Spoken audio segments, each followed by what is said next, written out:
Alright, let's look at this question. 5 men take 9 days to build a house. How many days would it take 3 men to build the house? And so, let me just write it down first. So 5 men, they take 9 days. First question is, men and days, when it comes to building a house, are they directly proportional or inversely proportional?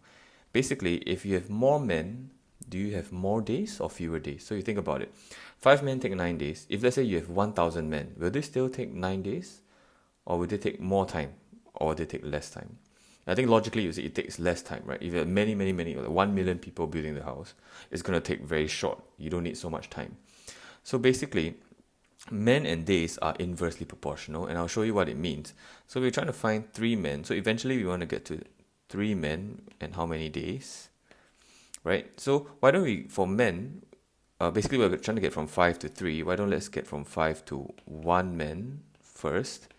And so we say that we divide this by 5. So 5 men take 9 days. 1 man will take how many days? And then you see that, oh, if I have 5 men, it takes 9 days. 1 man, it's going to take longer. But how much longer?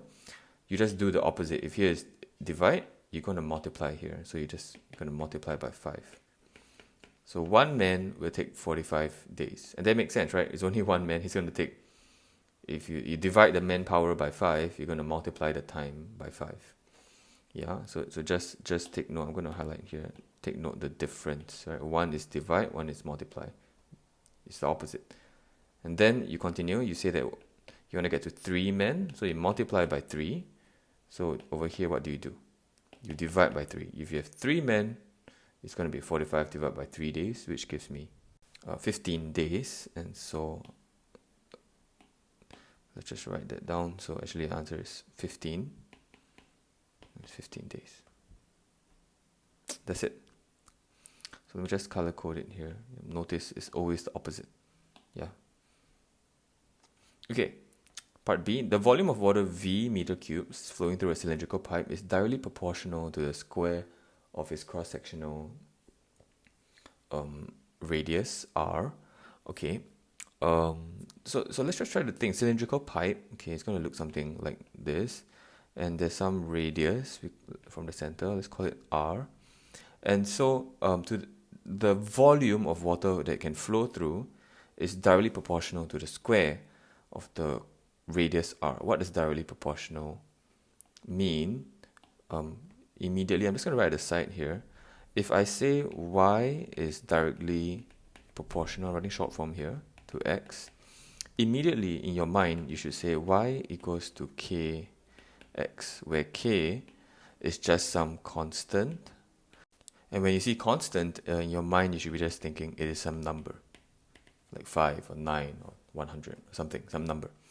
So in this case, if you see that V, the volume V, is directly proportional to the square of the radius, so in my mind, it's directly proportional. There is some constant K, but it's not directly proportional to just R. It's proportional to square, R square. So it's like this. And maybe let me color code the K so it's easier to look at. Alright. Okay, and now we see if the radius of the pipe is increased by 150%, find the percentage increase in the volume. So let's call this V, V1, which is the original one, the original volume, and with R1. Okay, that means this R is R1. And now I'm going to increase this R1 to by 150%. So this R1 is going to be increased. Let's call this R2. It's your new radius, right? And so originally you had this V1, this volume of water, and now you're going to find V2. You're trying to find the percentage increase of the volume. And so how do we do this? We're going to find. We must first see how can we get from R1 to R2 by increasing the radius by 150%. So we think if let's say R1 originally is like this amount, I'm just using like simple models, it's 100%. You're going to increase it by 150%. That means it's going to be what you have originally, right? And you increase it by 100%, and then another 50% on top of that.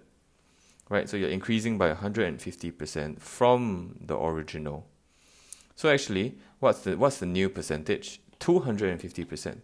And so using our knowledge of percentages, we can say that R2, which is the new radius, is basically 2.5 times of R1, right?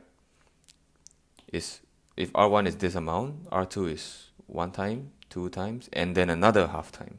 So it's 2.5 times of R1. Okay, and so we can find an expression for V2. Therefore, V2 will simply be the same constant K and multiplied by R2 square, right? I mean, it makes sense, right? If V1 is K times R1 squared, then V2, your new volume, is basically your K multiplied by your new radius squared. So we just have to use that, but we have an expression for R2 and we have to sub it in. So this is basically K multiplied by R2 squared, which is 2.5 R1 squared. That's what it is. And then we simplify. We say that K is 2.5 squared, and so maybe just write that down so it's clear, times R1 squared. So this is the laws of indices. You can bring the square in like this, right? So 2.5 squared, R1 squared. And we just simplify that a little bit. So 2.5 squared is 6.25. So it's just going to be 6.25 K times R1 squared. And this is my new expression, right, for V2. And I want you to just note, interestingly, and very conveniently, if V1 is K times R1 squared, can you see over here it shows up again, K times R1 squared? So that is V1. That is V1. So actually V2 is simply 6.25 times of V1. And now we're ready to solve the question. We want to find the percentage increase of the volume. So let's just recap a bit. For percentage increase, is always equals to the new minus the old divided by the old times 100%. Times 100. So what is the new? The new is simply V2, right? So in this case, it's simply V2, the new one, minus the old one, V1, divided by the old one, V1, times 100, to see the increase in the volume. And then very conveniently right now, we can see V2 is simply 6.25 times of V1. So we can say this is 6.25 V1, right? If I just color code this is V2, it became this. And then just subtract V1 over V1. That's the rest don't change. Okay, and 6.25 V1 minus V1 is simply just 5.25 V1 over V1. So you can just think of it like 6.25 X minus X, right? So because I think if you're confused by this, you can just see it as 6.25 X minus X. And if that is confusing, then you can just see 3x minus x is simply 2x, right? And you got that by saying 3 minus 1, you get 2. So this one you just get 6.25 minus 1, you get 5.25x. And instead of x, now we just use v1. So you get 5.25 v1. Okay, you can just look at it just to be sure. And then times 100. Right, no change. This 100, you just bring it down, and then you can see that okay, V1s they do cancel out. So this is just 5.25 multiplied by 100, which is 525%. So it's a 525% increase in volume.